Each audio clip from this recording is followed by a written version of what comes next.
Hola, soy Carlos Briones, científico del CSIC en el Centro de Astrobiología del CSIC Quinta y miembro de la Junta Directiva de la Sociedad Española de Virología.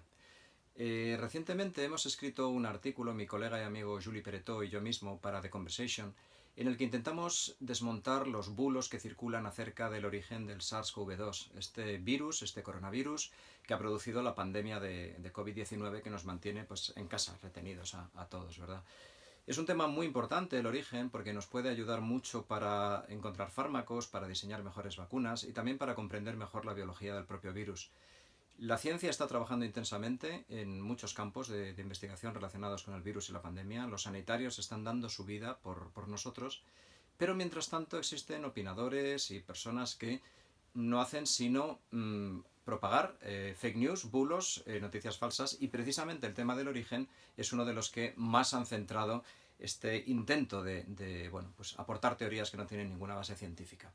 La ciencia sí trabaja con hechos, trabaja con datos, trabajamos comparando lo que sabemos previamente y pues intentando extraer conclusiones basadas en esos datos. Y lo que nos dice la ciencia es que este virus es de origen natural, claramente natural, no ha sido inventado ni fabricado en un laboratorio. Se parece a los otros coronavirus que han infectado a humanos. Hasta ahora ha habido 7 y en particular hay 2 que conocemos muy bien porque han producido epidemias en los años pasados, en lo que llevamos del siglo XXI. El SARS-CoV-1, que produjo la pandemia de SARS, la epidemia de SARS en 2002, y el MERS, coronavirus MERS, que la produjo en 2012, una epidemia que se restringió en ese caso a Oriente Medio. Es un origen natural, como digo, relacionado también con otros coronavirus que infectan a distintos mamíferos. En particular, se ha visto que este coronavirus es relativamente cercano a un coronavirus de murciélago que se llama RA-TG13 y a coronavirus que están también en pangolines malayos, en esta especie tan peculiar, que de hecho se utiliza en medicina natural china. Entonces, bueno, pues tiene contacto con humanos en el sudeste asiático. Cuando se hace la comparación de secuencias, se ve que distintas zonas del genoma son más parecidas al coronavirus de murciélago, otras al coronavirus de pangolín, pero básicamente se puede reconstruir un poco su historia evolutiva. Y lo que vemos es que no es suficientemente parecido ni al coronavirus de pangolín ni al coronavirus de murciélago como para que se haya producido un salto directo desde cualquiera de estos dos mamíferos a nosotros. Haría falta un animal X intermediario cuyos coronavirus fueran más parecidos al nuestro y que hubiera servido como paso intermedio en la zoonosis, en el salto de la infección desde animales hasta humanos. Ese animal X todavía no lo conocemos, se está investigando mucho sobre ello. Si no existe, a lo mejor lo que podría querer decir, lo que podríamos tener entre manos es un coronavirus, por ejemplo, de murciélago, vamos a suponer, que infectó a humanos hace, por lo que dicen las secuencias, más de 40 años, entre 40 y 70 años, y que quedó quizá conviviendo en nuestra especie, conviviendo con nosotros de forma asintomática, sin producir enfermedad, y que durante los últimos meses, o quizá el último año, haya ido aumentando su virulencia y produciendo la enfermedad. Entonces sería un antiguo compañero de viaje nuestro, de viaje evolutivo, y ahora ha dado la cara como patógeno. Eso puede ocurrir, se está investigando, ¿de acuerdo? Uno de los temas interesantes que se ha visto al comparar las secuencias, y esto se está haciendo pues, en lo que va de año, desde que ha habido los primeros casos, se han comparado sistemáticamente las secuencias de los distintos coronavirus conocidos, es que este coronavirus, SARS-CoV-2, tiene una serie de mutaciones en la proteína que precisamente es la que utiliza para entrar a nuestra célula, en la proteína S1, de esas espículas tan características que le dan la forma de corona, ¿verdad? El nombre le viene porque se parece a la corona solar. Pues esos picos, esas espículas, en la proteína que las forma tiene una serie de mutaciones que son características de este virus y que no estaban en ninguno de esos otros virus que pueden haber sido sus antecesores. Por lo tanto, es impensable que alguien hubiera jugado a hacer manipulaciones sin basarse en lo anterior. Ningún ingeniero genético loco, digamos, podría haber querido generar un virus sin que se parezca nada o sin basarse en nada en lo que sabemos que está infectando, ¿de acuerdo?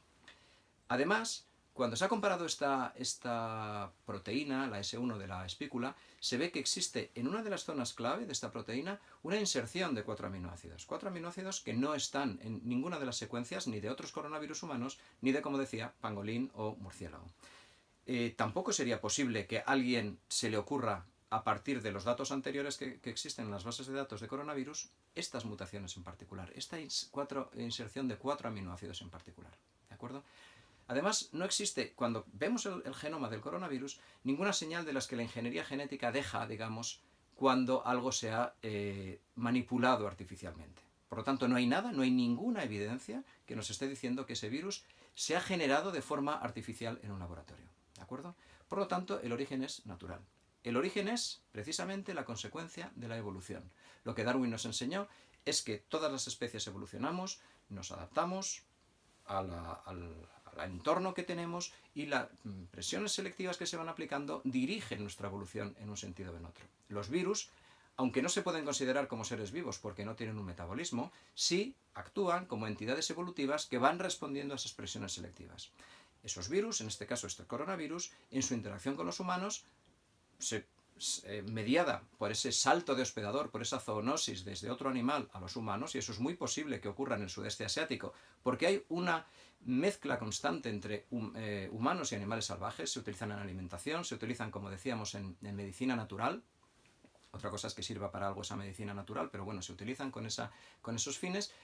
Y realmente hasta ahora sin control. Hay muchos mercados en los que, en el sudeste asiático, China y otros países, no se ha establecido un control necesario para evitar ese comercio de animales exóticos, animales salvajes. Eso hace que la evolución pueda permitir a los virus saltar de hospedador, evolucionar en hospedadores nuevos y, como ha sido el caso tristemente en nuestra especie, generar un virus que no está diseñado por los humanos, porque si no lo veríamos en las secuencias. Tendría incluso, si fuera fruto del diseño, una interacción mejor entre esa proteína de la espícula y el receptor de la célula. No es tan buena como la podría haber diseñado un ingeniero genético, digamos, pero la evolución ha hecho que sea suficientemente buena como para que nos infecte y produzca la enfermedad. Por lo tanto, uno de los objetivos que teníamos en este artículo que acabamos de publicar era pues aportar las pruebas científicas que nos dicen que este virus es de origen natural y que no merece la pena hacer caso a las fake news y a los bulos que nos rodean. Esa ha sido nuestra intención.